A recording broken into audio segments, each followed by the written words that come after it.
აი ეთერში დაგიბრუნდით გადაცემით მწვანე რჩევები ელისა ხარჩილავასთან ერთად. Როგორც ყოველთვის დღესაც ძალიან საინტერესო თემაზე ვისაუბრებთ.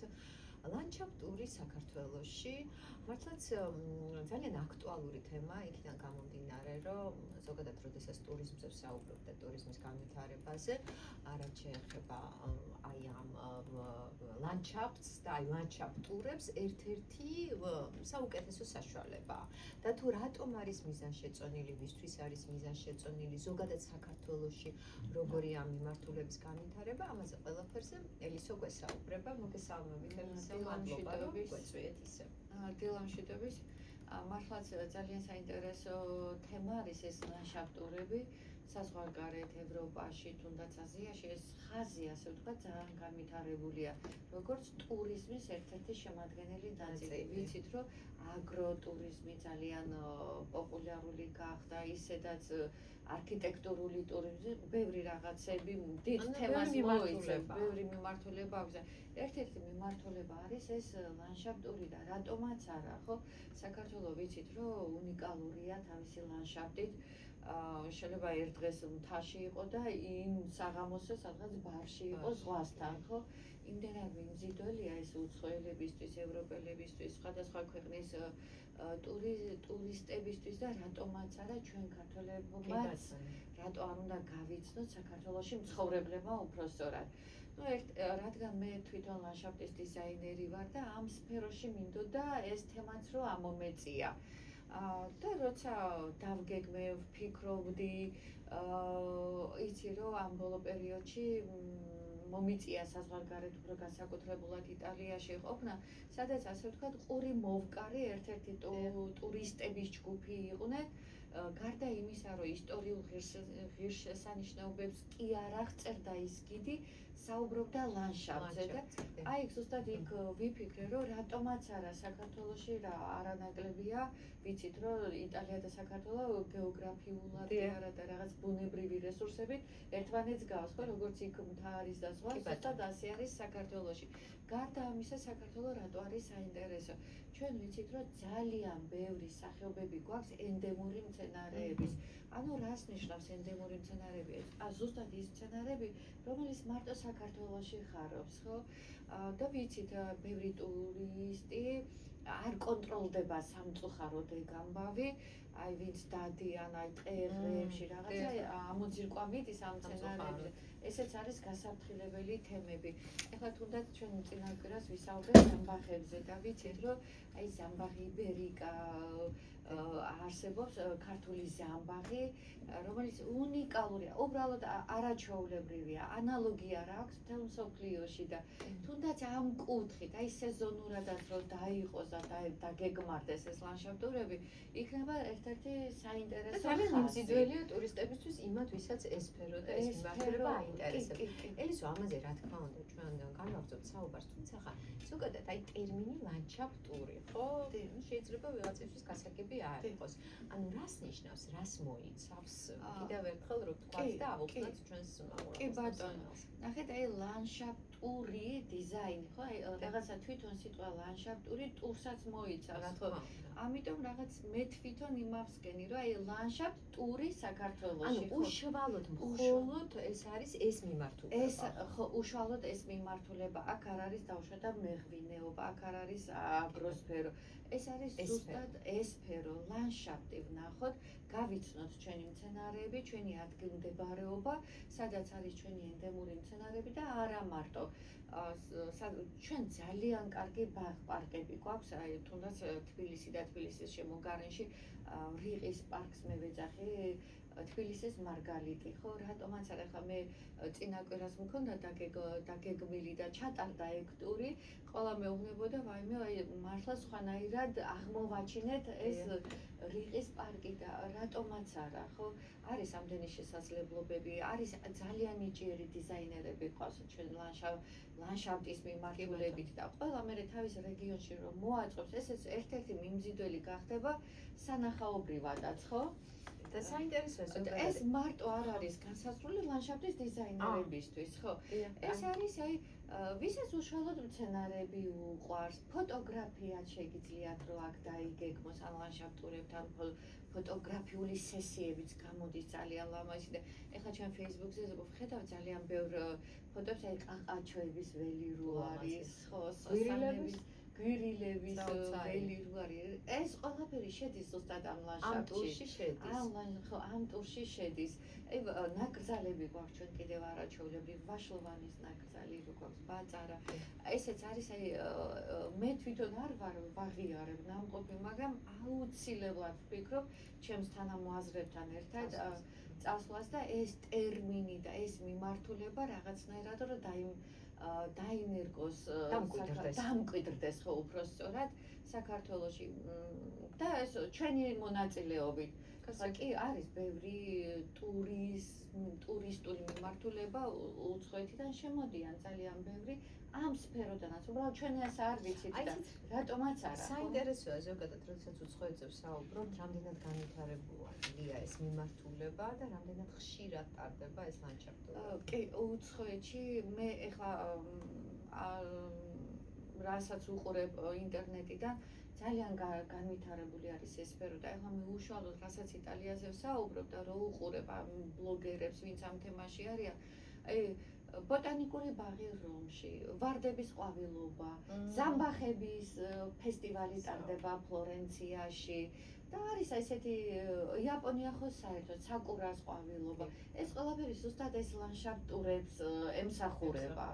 ამ ხაზით გადის და რატომაც არა ჩვენთანაც ეს შეიძლება, თუნდაც ბროწეულების ყვავილობა როცა დაიწყება, ნუშის ყვავილობა. ვიცით რომ კახეთში იყო ატმის ყვავილობა და ძალიან ბევრი მეც ვიყავი ერთ-ერთ გასულ ღონისძიებაში ასე ვთქვათ, სადაც ატმის ყვავილობას მოუსწარი და საოცარი ფოტოები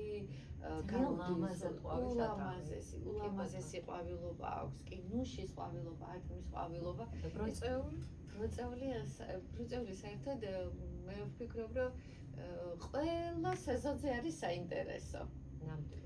აი ახლა სანამ დამწიფდება და ნაყოფი ექნება ის ყვავილობა, ხო ფერი აქვს რაღაცა ზღაპრული ფერი, გულგრს არავის არ ტოვებს, ჩვენ მithumetes რაღაცა ის ბროწეული თან არტეფაქტების ძალიან ბევრი გვაქვს, დეკორაციაში ძალიან კარგად გამოიყენება და თვითონ ბროწეული სიმბოლურად სიუხვის ნიშანი არის და ალბათ რაღაცა ძალიან ახლოს არის ჩვენს თემატიკასთან და რატომაც არა ხო იქ ვიღაცამ გააშენა საკურას ხეივანი გააკეთა ჩვენთან არის საჩხერეში კი ბატონო და მე ვფიქრობ რომ ძალიან დიდი განვითარება და პოტენციალი აქვს საქართველოში ამ დარგის განვითარებასაც როგორც აგროსფერო განვითარდა, როგორც სხვა ტურები განვითარდა და ყველანაირი საჭირო ამ სფეროს განვითარებისთვის თქვენი ხედვა როგორია?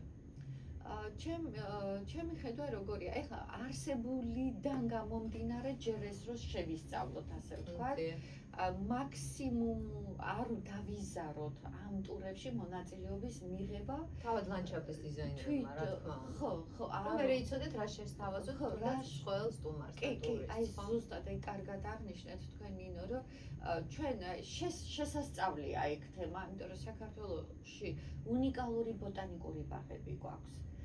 მარტო თბილისის ბოტანიკური ბაღი მე ვფიქრობ რომ ერთ-ერთი სავიზიტო ბარათია.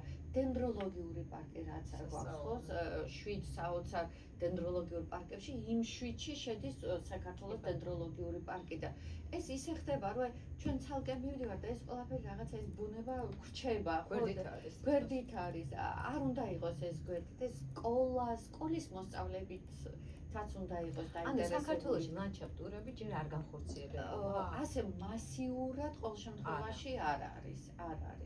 არ გამიგია მე პირადად. აი გასვლითი ღონისძიებები საზღვარგარეთ როცა არის, აქ უკვე არის აი მე ძალიან ხშირად გამიგია უცხოეთში მივდივარ ლანდშაფტურში რა მონაწილეობას. კი, უცხოეთში კი არის. ეხლა მე ძირითადად უფრო ვცდილობ რომ იტალიაში შევისწავლო და ეხლა მყავდა ასე ვთქვათ ჯგუფი იტალიაში ლანდშაფტურით და არიან კი რამოდენიმე ადამიანი არის, მაგრამ ამას სჭირდება გაჟღერება ასე ვთქვათ და სანამ საზღვარგარეთ წავალთ, ჯერ საქართველოში მოვიაროთ ასე ვთქვათ ეს ლანდშაფტურად. კი ბატონო, ანუ რეგიონების გაძლიერებაც ამ მიმართულებით მნიშვნელოვანია, დასაქმების კი, ძალიან ბევრ რამეს მოიცავს, ხო?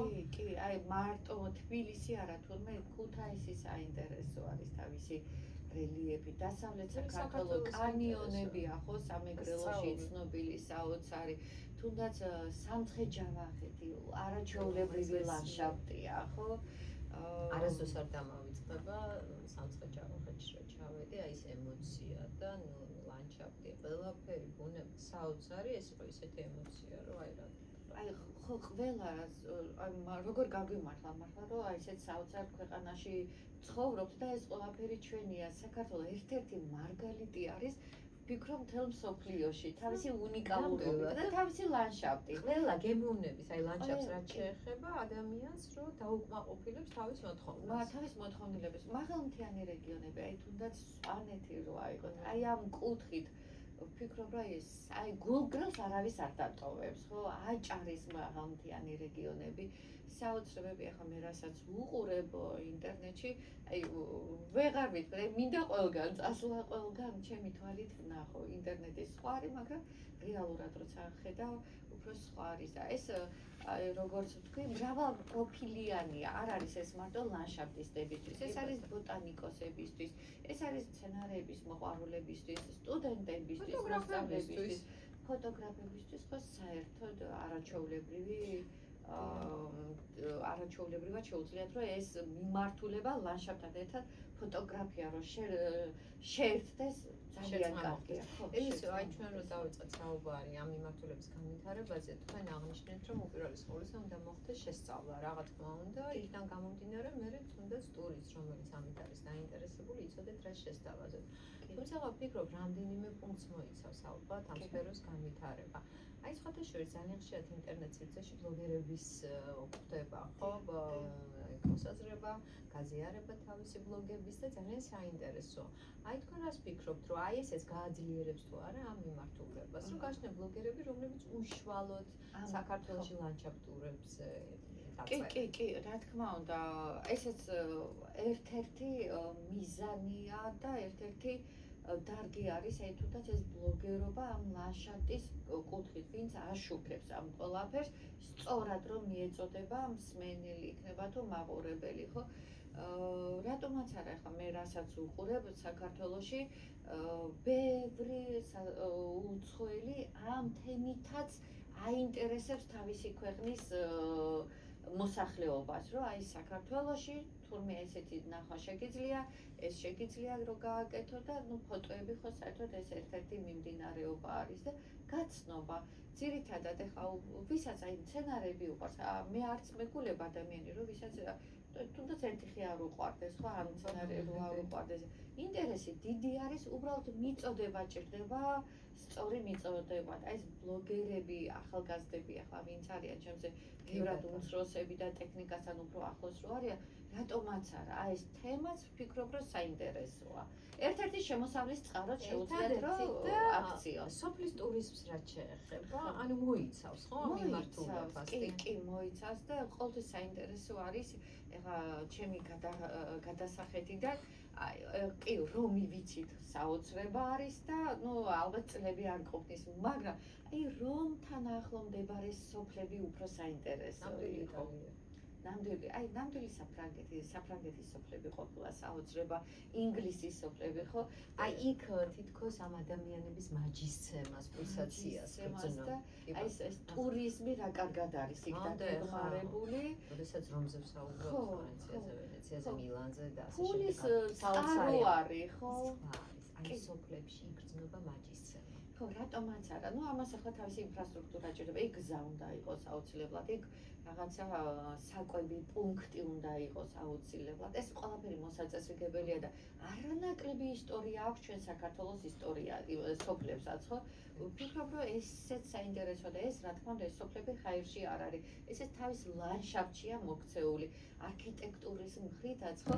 როგორ განსხვავდება აღმოსავლეთ საქართველოს არქიტექტურა, ასევე დასავლეთ საქართველოს, ხო? ეს ყველაფერი ლანდშაფტიდან გამომდინარეა და ამას როცა სწორად მიაწოდებ ადამიანს, მგონია რომ ყველა დაინტერესება დიდი დაინტერესება იქნება და კიდევ ერთ-ერთი მე მგონი შემადგენელი კომპონენტი ზოგადად ლანდშაფტურების უცხოეთზე როდესაც ვსაუბრობ ბანაკებია. ბანაკებიც იშლება, ხო? და ნამდვილად შესაძლებელია ამის მოხერხებაც. ნუ ინფრასტრუქტურაა საჭირო ამისთვის შესაბამისი, თუმცა ხომ შეუძლებელი უნდა არაფერია. დაგრჩეს იქ ადამიანი ელემენტარული რაღაც საყოფა ცხოვრება პირველად მოთხოვნილებები და აუცილებლად უნდა იყოს, ხო კი ეს ყველაფერი გათვლილი უნდა იყოს დროში, წუთში და წამებში, რომ აი წაიყვან ადამიანს რომ იხეტიალო უაზროდ არა, რაღაც აზრი უნდა ქონდეს, ხო? ეს ყველაფერი შესწავლი არის, დასაგეგმი არის და განსახორციელებელია. დარწმუნებულია რომ ეს დარგიც განვითარდება საქართველოში და აქვს ამისი პოტენციალი აქვს ქვეყანას. აქვს ნამდვილად აქვს პოტენციალი. ძალიან დიდი მადლობა ესეთ საინტერესო საუბრისთვის. ეს იყო გადაცემა მწვანე ელისო ხარჩილავასთან ერთად. ჩვენი საუბრის თემა კი იყო ლანდშაფტურები საქართველოში. მადლობა და დროებით შემდეგ ვშევავთ და ვიცი რომ კვლავ ძალიან საინტერესო თემით შემოგვიერთდებით. დროებით მომავალ უშაბათ. რადიო იმედის სტილის სახე აქცევებს მოუწყებულობას მე მალე დაგიბრუნდით.